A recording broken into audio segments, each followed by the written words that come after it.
প্রিয় কর্মী বন্ধুরা, আমি শ্যামল কুমার মিত্র, সভাপতি confederation of state government employees. আগামীকাল অর্থাৎ 1 জুনের মাননীয় মুখ্যমন্ত্রীর সঙ্গে আমাদের বৈঠকের বিষয়ে একটা স্থায়ী কর্মচারীদের মধ্যে ডিএর প্রশ্নে, পে কমিশনের প্রশ্নে একটা অস্বাভাবিক প্রত্যাশা তৈরি হয়েছে। এবং দ্বিতীয় বিষয় হচ্ছে যে 5.5 লক্ষাধিক চুক্তিভিত্তিক কর্মী সরকারি কাজ করেন, অথচ যাদের ক্রীতদাস মালিকের ঢঙে সরকার নির্মমভাবে শোষণ করে চলেছেন, তাদের এই জ্বলন্ত সমস্যার কথা মাননীয় মুখ্যমন্ত্রীর কানে তুলে দেওয়ার একটা আকুল আবেদন আমাদের কাছে করছেন। কার্যত বেশ কিছু সংগঠন, বেশ কিছু ব্যক্তি কর্মচারী, কিছু শিক্ষক শিক্ষাকর্মী তারা আমার বাড়িতে এসেছেন, তাদের বক্তব্য জানিয়েছেন এবং ফোনে এত অসংখ্য মানুষ ফোন করছেন যে কার্যত আমরা দিশাহারা অবস্থায়।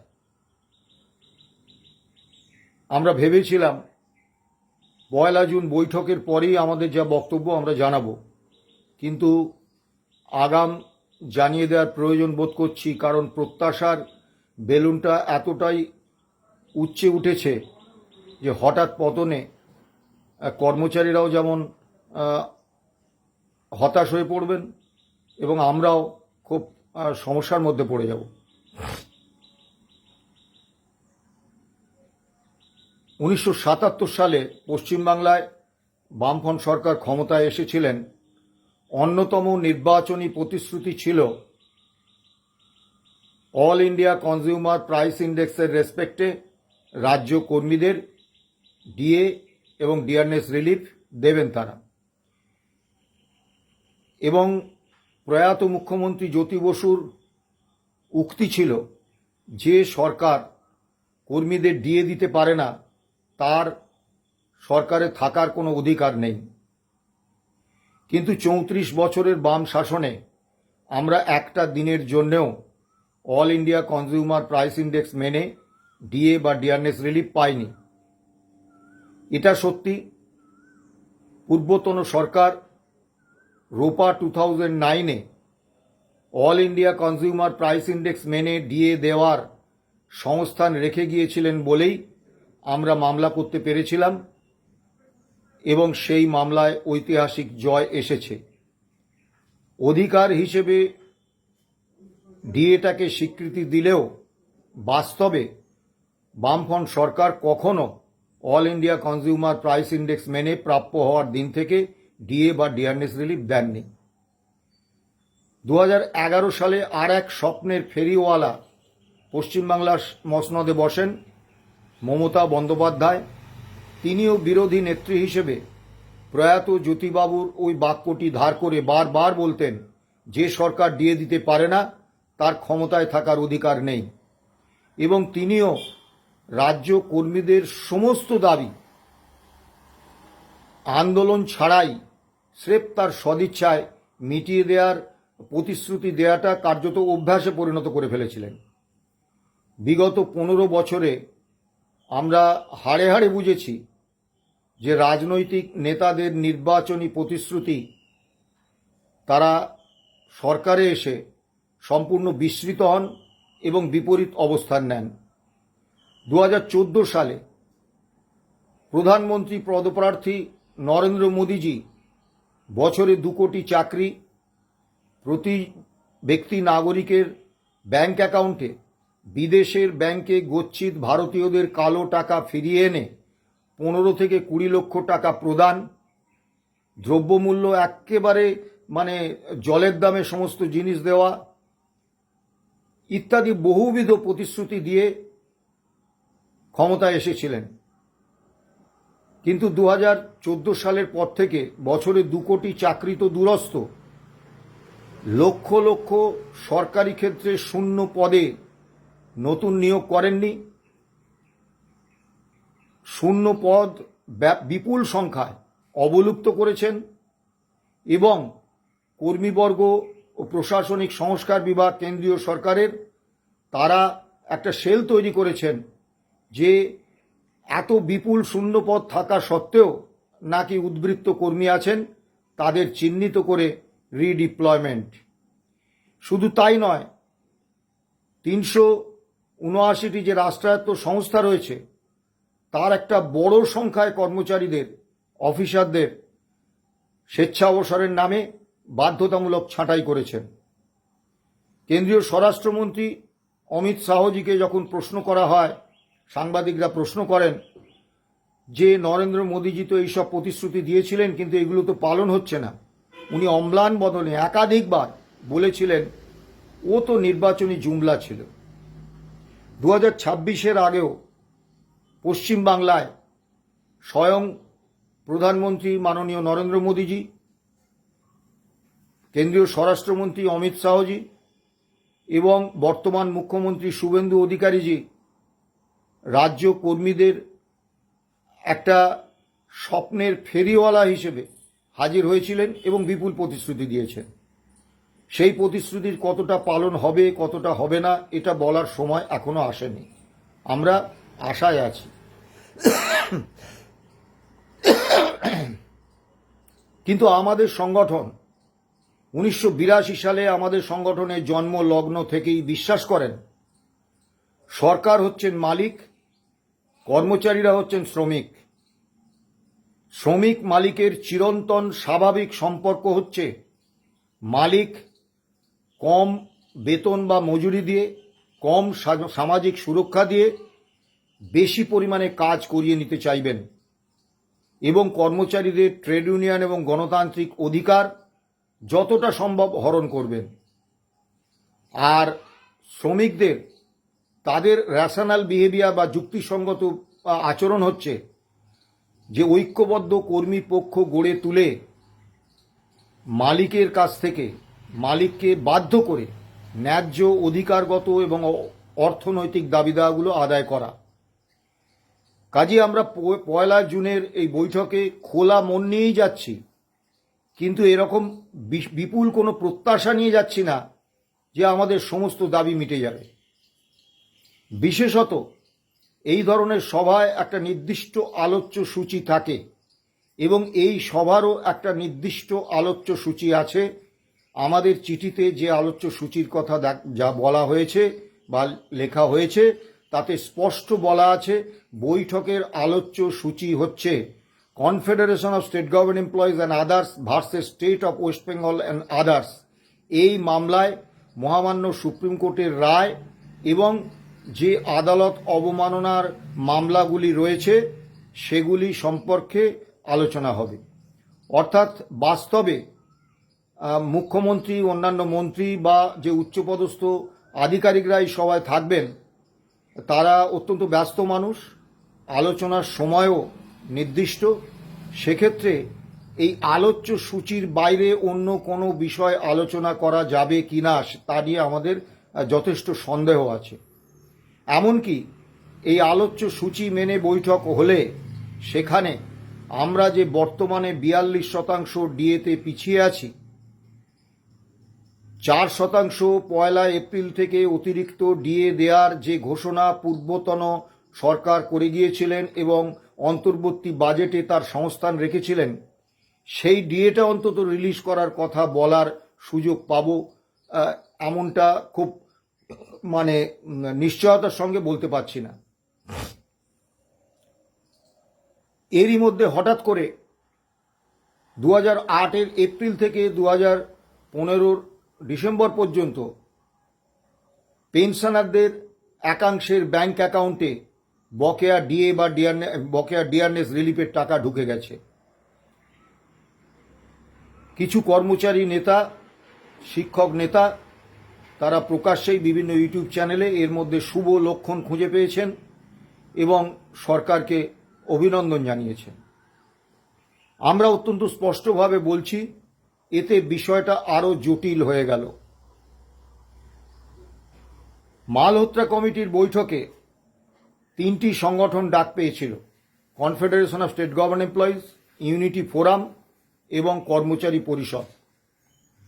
আমরা সেখানে অত্যন্ত স্পষ্টভাবে আমি এবং আমাদের অন্যতম আইনজীবী ফিরদৌস শামীম যে বিষয়গুলো অত্যন্ত স্পষ্টভাবে তুলে ধরেছিলাম সেগুলো আবারও বলছি, সেগুলো আগামী 1 জুনের বৈঠকেও আমরা তুলে ধরব। 1 নম্বর, 2026 সালের 15ই মের মধ্যে এপ্রিল 2008 থেকে ডিসেম্বর 2019 পর্যন্ত all India consumer price index মেনে সমস্ত বকেয়া ডিএ বা ডিয়ারনেস রিলিফ দেওয়ার নির্দেশ মহামান্য সুপ্রিম কোর্ট দিয়েছিলেন। আজ পর্যন্ত সরকার সেই নির্দেশ পালন করেননি, সুপ্রিম কোর্টের রায় কার্যকর করেননি। দ্বিতীয় বিষয়টা, কলকাতা মিউনিসিপ্যাল কর্পোরেশনের অধীনে যেসব রাষ্ট্রায়ত্ত ব্যাংক বা অন্যান্য ব্যাংক রয়েছে, সেই ব্যাংক থেকে যারা পেনশন নেন, সেই সরকারি কর্মচারী পেনশনারদেরও 1 নয়া পয়সা দেওয়া হয়নি। শিক্ষক, শিক্ষাকর্মী, বোর্ড, কর্পোরেশন, পঞ্চায়েত, পুরসভা, আন্ডারটেকিংসের কর্মচারীরাও 1 নয়া পয়সা পাননি। ওয়ার্ক চার্জ কর্মচারীদের 1 নয়া পয়সা দেওয়া হয়নি, তাদের নিয়ে কোনো অর্ডারও বেরোয়নি। চুক্তিভিত্তিক কর্মী অর্থাৎ এবং তাদের মধ্যে ডেলি রেটেড যারা কর্মচারী আছেন, হোমগার্ড, সিভিল ডিফেন্স ইত্যাদি ইত্যাদি, তাদের ক্ষেত্রে আমরা অতীতে দেখেছি যে ডিএ বাড়লে তাদের ডেলি ওয়েজ প্রপোর্শনেটলি বাড়ে। যেমন গত বারে যখন 4% ডিএ বাড়ল, তখন হোমগার্ডদের, অস্থায়ী হোমগার্ডদের, তাদের কিন্তু দৈনিক মজুরি 21 টাকা করে বেড়েছিল, কিন্তু তাদের সম্পর্কেও কোনো আদেশনামা আজ পর্যন্ত বেরোয়নি। অর্থাৎ কম বেশি 12 লক্ষ এই মামলার রায় কার্যকর হলে যারা উপকৃত হবেন সেই কর্মচারী এবং পেনশনারদের একটা ক্ষুদ্র অংশ রাজ্য সরকারি কর্মচারী এবং রাজ্য সরকারি পেনশনার, তাদের একটা ছোট অংশকে এই বকেয়া দেয়া হয়েছে। তাদের সকলকে দেওয়ার দাবি আমরা মালহোত্রা কমিটিতে তুলেছি। সুপ্রিম কোর্টের রায়ে কোথাও বলা নেই প্রভিডেন্ট ফান্ডে টাকা ঢুকিয়ে দেওয়া যাবে, কিন্তু 2 বছরের লক ইন পিরিয়ড করে প্রভিডেন্ট ফান্ডে ঢুকিয়ে দেওয়া হয়েছে। ডেপুটি সিএজি আমাদের বলেছেন রাজ্য সরকার চেয়েছিলেন 10 বছরের লক ইন পিরিয়ড করে এই টাকাটা প্রভিডেন্ট ফান্ডে ঢুকিয়ে দিতে। আমরা স্পষ্টভাবে বলেছি প্রশ্নটা 2 দিন, 2 মাস, 2 বছর, 10 বছরের নয়। প্রশ্নটা হচ্ছে, যেহেতু মহামান্য সুপ্রিম কোর্টের রায়ে কোথাও প্রভিডেন্ট ফান্ডে টাকা ঢুকিয়ে দেওয়ার কথা বলা নেই, কাজেই এটা সুপ্রিম কোর্টের রায়ের বিরোধী, এটা প্রত্যাহার করতে হবে। সবথেকে গুরুত্বপূর্ণ যে বিষয়টা আমরা মালহোত্রা কমিটির সামনে উপস্থাপিত করেছিলাম সেটা হচ্ছে যে সরকার সম্পূর্ণ ভুল হিসেব করে, একটা পরিকল্পিত ভুল হিসেব করে কর্মচারীদের সঙ্গে প্রবল বঞ্চনা করেছে। সুপ্রিম কোর্ট এবং রোপা 2009-এ সুনির্দিষ্টভাবে বলা হয়েছে বকেয়া ডিএ বা ডিয়ারনেস রিলিফের হিসেব করতে হবে official all India consumer price ইন্ডেক্সের রেসপেক্টে। স্যাট, হাইকোর্ট এবং সুপ্রিম কোর্টে যখন বারবার মাননীয় বিচারপতিরা জানতে চেয়েছেন যে আপনারা তো এআইসিপি মানবেন না, তাহলে আপনাদের ডিএ দেওয়ার নিজস্ব কোনো সূচক আছে কি, থাকলে সেটা আমাদের জানান, তারা জানাতে পারেননি। কিন্তু এই বকেয়া ডিএ প্রদানের ক্ষেত্রে তারা একটা কল্পিত রাজ্যভিত্তিক সিপিআই এর উপর ভিত্তি করে তারা দিয়েছেন, যে রাজ্যভিত্তিক সিপিআই এর কোনো বাস্তব অস্তিত্ব আজ পর্যন্ত নেই। দ্বিতীয়, রোপা 2009-এ অত্যন্ত সুনির্দিষ্টভাবে বলা আছে যে ডিএ বা ডিয়ারনেস রিলিফ ক্যালকুলেশন হবে বেসিক পে, তার সঙ্গে গ্রেড পে, তার সঙ্গে ডাক্তারবাবুদের ক্ষেত্রে নন প্র্যাকটিসিং অ্যালাউন্স যোগ করে যে অর্থাঙ্ক হবে তার উপরে। কিন্তু সরকার গণনা করেছেন শুধুমাত্র ওই বেসিক পের উপরে। তার থেকে বড় কথা যে all India consumer price index মানা হয়নি, তার বদলে কল্পিত যে রাজ্যভিত্তিক সিপিআই ভিত্তিতে হিসেব করা হয়েছে, তাতে সর্বক্ষেত্রে 2016 থেকে 2019 পর্যন্ত যে হিসেব করা হয়েছে, সর্বক্ষেত্রে ডিএ দেওয়ার হারটাকে অত্যন্ত কম করে দেখানো হয়েছে।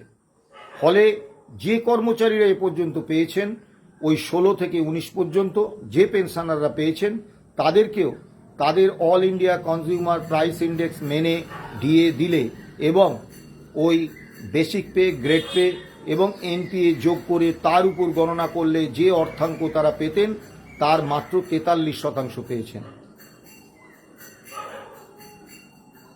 আরও মজার বিষয়, যে কোনো কর্মচারীদের প্রাপ্য হলে তার সপক্ষে একটা হিসেব সংশ্লিষ্ট কর্মচারীদের দেয়া হয়। আমরা বেতন পেলে আমাদের পে স্লিপ দেওয়া হয়, কোনো এরিয়ার বিল পেলে সেই এরিয়ার বিলের সপক্ষে একটা স্টেটমেন্ট দেওয়া হয়। এক্ষেত্রে কিন্তু কোনো স্টেটমেন্ট দেওয়া হয়নি। তা আমরা মাননীয় মালহোত্রা কমিটির কাছে এই সমস্ত বিষয়গুলো তুলে ধরেছিলাম, কিন্তু মালহোত্রা কমিটির ভূমিকাও আমাদের কাছে খুব সন্তোষজনক মনে হয়নি। কারণ মামলাতে চারটি পক্ষ, মূলত চারটি পক্ষ, রাজ্য সরকার, পিটিশনার এবং 3 জন রেসপন্ডেন্ট। তাহলে মালহোত্রা কমিটি যখন এই রায় কার্যকরের ক্ষেত্রে ভূমিকা নিলেন, তখন সেই বৈঠকগুলিতে রাজ্য সরকারের প্রতিনিধিদের শুধু না রেখে আমাদেরকেও কিন্তু ডাকার প্রয়োজন ছিল ন্যায় বিচারের স্বার্থে। কিন্তু 8টা বৈঠক তারা করেছেন, একটা বৈঠকেও আমরা কেউ ডাক পাইনি। তারা একতরফা রাজ্য সরকারের প্রতিনিধিদের সঙ্গে আলোচনা করে একটা সিদ্ধান্ত নিয়েছেন। আরেকটি বিষয় মালহোত্রা কমিটিতে আমরা বলেছিলাম, যেটা বলতে ভুলে গেলাম, সেটা হচ্ছে সুপ্রিম কোর্ট বলেছিলেন এপ্রিল 2008 থেকে ডিসেম্বর 2019 পর্যন্ত বকেয়া ডিএ বা ডিআরনেস রিলিফ দিতে হবে। রাজ্য সরকার ওই সময়ের, অর্থাৎ এপ্রিল 2008 থেকে ডিসেম্বর 2015 পর্যন্ত কর্মচারীদের বেতন পেনশনের ডেটাবেস নেই, এই কারণ দেখিয়ে সেই ডিএ দেওয়াটা বা ডিআরনেস রিলিফ দেওয়াটা স্থগিত রেখেছেন। আমরা মালহোত্রা কমিটিতে অত্যন্ত স্পষ্টভাবে বলেছি 2015 পর্যন্ত কোষা নামক একটা সিস্টেমে কর্মচারী এবং পেনশনারদের বেতন এবং পেনশন হতো। কাজেই সেই কোষা ডেটা ভান্ডার, ডেটাবেস ব্যবহার করে 8 থেকে 15 পর্যন্ত ডিএ বা ডিআরনেস রিলিফ দিতে হবে। এবারে যে বিষয়টা বলছিলাম,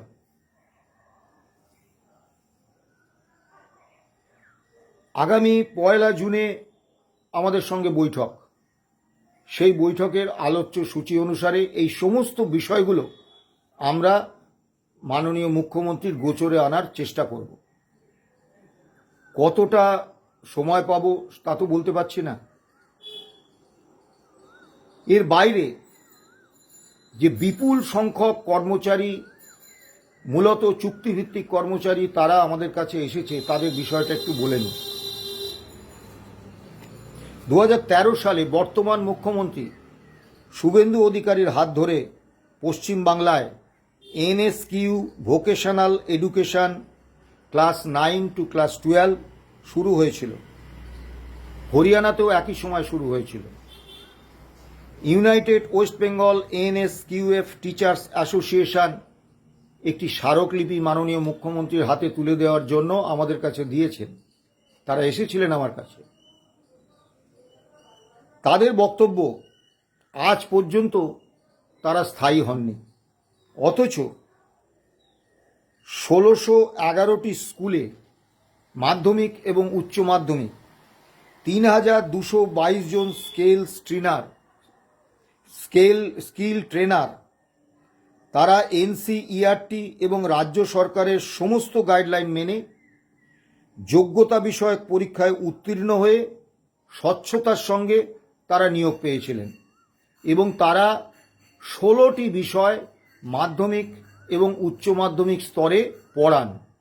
অথচ তাদের বেতন মাত্র 20,000 টাকা, যেখানে স্থায়ী শিক্ষকদের বেতন তার অনেক বেশি। এবং গত ফেব্রুয়ারি মাস থেকে তারা কোনো বেতনই পাচ্ছেন না। তাদের বক্তব্যের সবথেকে গুরুত্বপূর্ণ যে বিষয়টা, 1 নম্বর, গত 13 বছরে তাদের বেতন 1 নয়া পয়সা বাড়েনি। দ্বিতীয় বিষয়টা, সারা ভারতবর্ষে এই এনএসকিউএফ টিচারদের স্থায়ীকরণ হয়ে গেছে, পশ্চিমবাংলায় হয়নি। সারা ভারতবর্ষে শিক্ষা দপ্তর, রাজ্যের শিক্ষা দপ্তর এই এনএসকিউএফ টিচারদের বিষয়টা দেখেন। পশ্চিমবাংলায় ব্যতিক্রমীভাবে এই বিষয়টা শিক্ষা দপ্তরের হাতে রাখা হয়নি, সেটা চলে গেছে শিল্প দপ্তরের হাতে। ফলে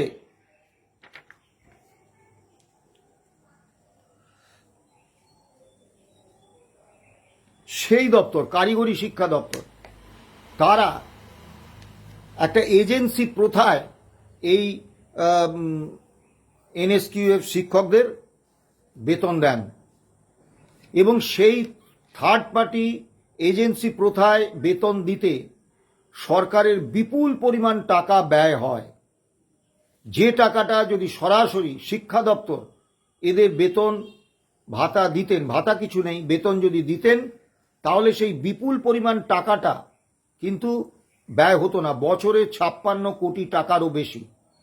এবং সেই টাকাটা যদি এই শিক্ষকদের বেতন দেওয়ার জন্য ব্যবহার করা হতো, তাহলেই কিন্তু তারা তাদের প্রত্যাশা মতো বেতন ক্রম পেয়ে যেতেন।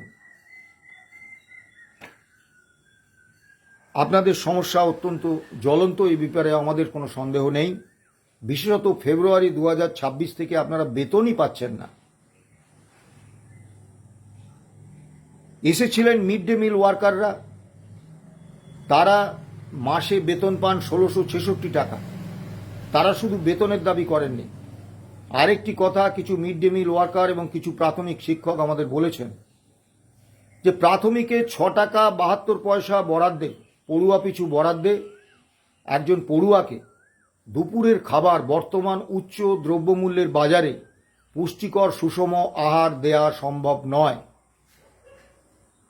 তাই এই বরাদ্দটা যেন একটু বাড়ানো হয়, যাতে পুষ্টিকর খাবার দেওয়া যায়।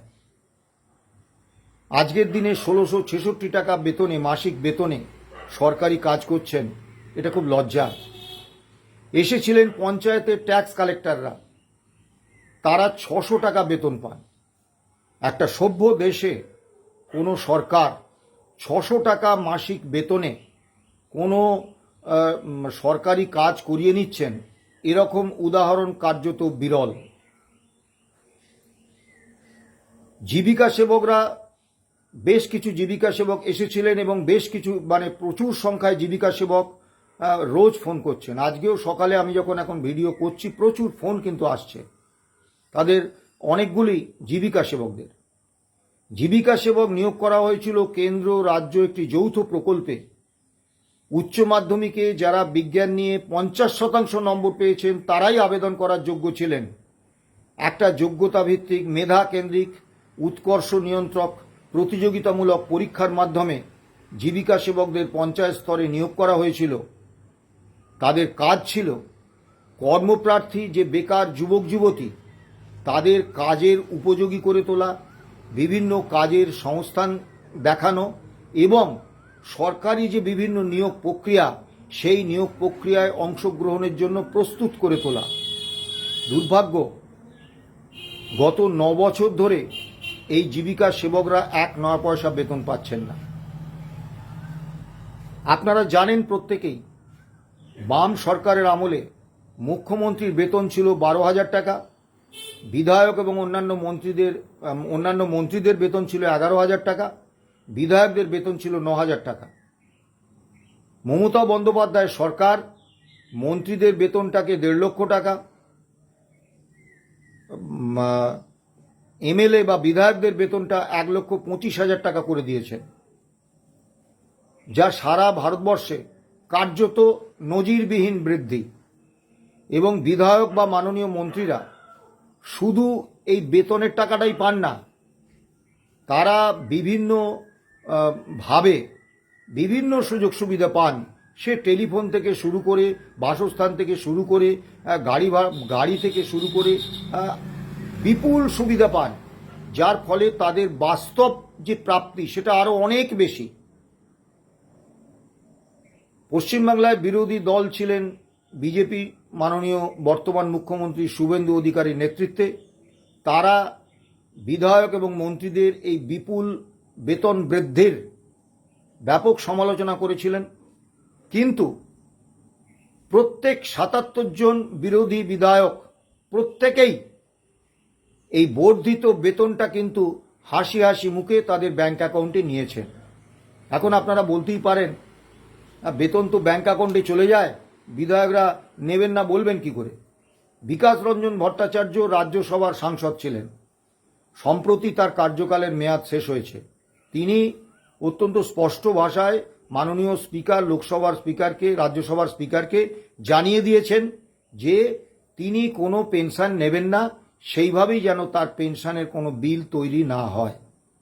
আমাদের পূর্বতন মুখ্যমন্ত্রী বারবার বলতেন যে আমি তো কোনো বেতন নিই না, এমপি হিসেবে যে পেনশন সেটা আমি নিই না, কিন্তু তিনি কখনো লোকসভার স্পিকার বা বিধানসভার স্পিকারকে চিঠি দিয়ে জানাননি যে আমি বেতন বা সাংসদ হিসেবে যে পেনশন সেটা আমি নেব না, আমার বিল তৈরি করবেন না, আমার টাকা ব্যাংক অ্যাকাউন্টে পাঠাবেন না।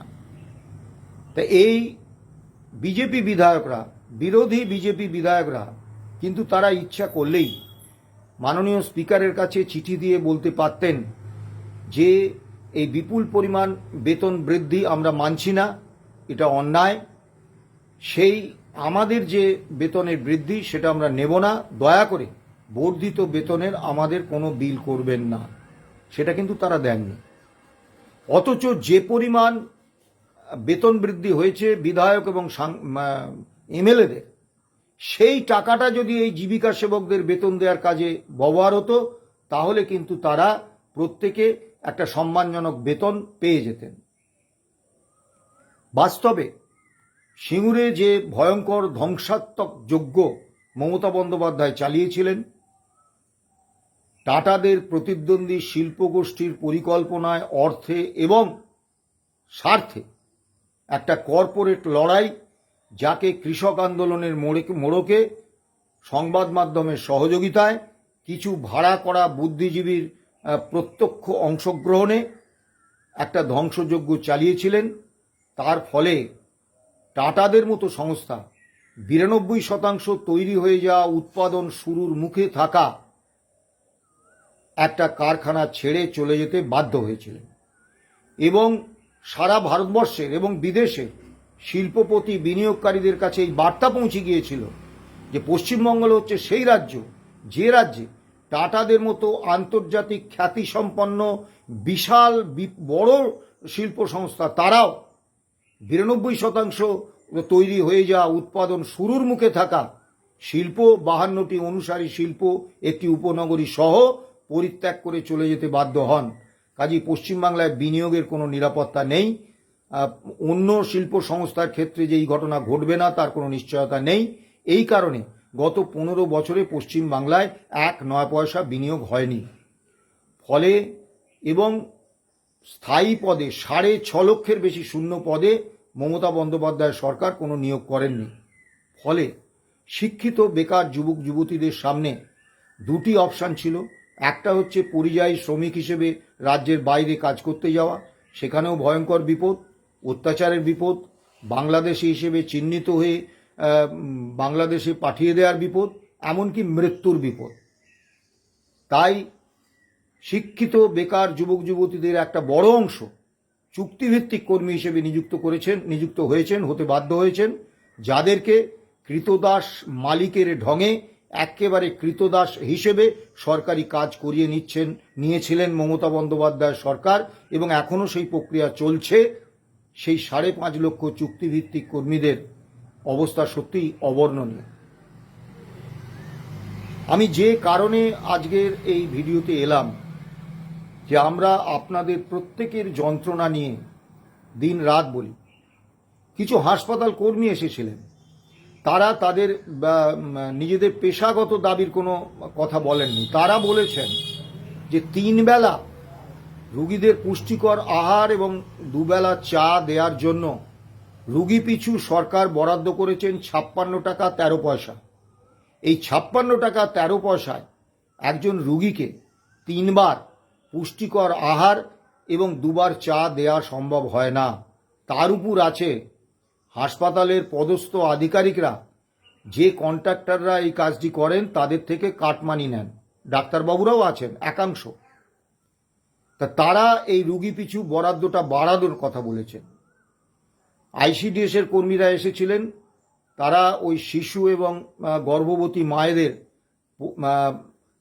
জনপ্রতি 8 টাকা বরাদ্দে পুষ্টিকর খাবার দেওয়া যায় না, তারা সেটা বাড়াবার কথা বলেছেন। আশা কর্মীরা তারা তাদের ওই 6,350 টাকা তারা বেতন পান। বিপুল আন্দোলনের পরে তাদের 1,000 টাকা বেতন বৃদ্ধি হয়েছিল। তারা তাদের একটা সম্মানজনক বেতনের কথা বলেছেন। সাথে সাথে গ্রামীণ স্বাস্থ্য পরিকাঠামোটা তারা দেখেন। তারা চেয়েছেন গ্রামীণ স্বাস্থ্য পরিকাঠামো দেখার জন্য যে পরিকাঠামো তাদের দেয়া দরকার সেটা সরকার দেননি, সেইটা যেন দেয়া হয়। অর্থাৎ তারা মানুষের চিন্তা করেছেন, শুধু পেশার চিন্তাটা করেননি। আমরা খোলা মন নেই আগামী 1 জুনের বৈঠকে যাচ্ছি। আপনারা জানেন যে মামলা পিছিয়ে গেছে, 22 জুলাই মামলা হয়েছে এবং সেখানেও আমাদের মনে একটা আতঙ্ক গ্রাস করেছে। রাজ্য সরকার মামলা পিছনোর আবেদন করবেন, এটা প্রত্যাশিত। কিন্তু একটি কর্মচারী সংগঠনও, কর্মচারী পরিষদ, তারা মামলা পিছিয়ে দেওয়ার আবেদন করেছেন। এইটা কিন্তু আমাদের আতঙ্কিত করে তুলেছে। তাহলে আগামী দিনে সুপ্রিম কোর্টে এই মামলায় আমরা যে 3টি রেসপন্ডেন্ট আছি, আমরা কি আগামী দিনে এক সুরে কথা বলতে পারবো না, এক সুরে সওয়াল করতে পারবো না?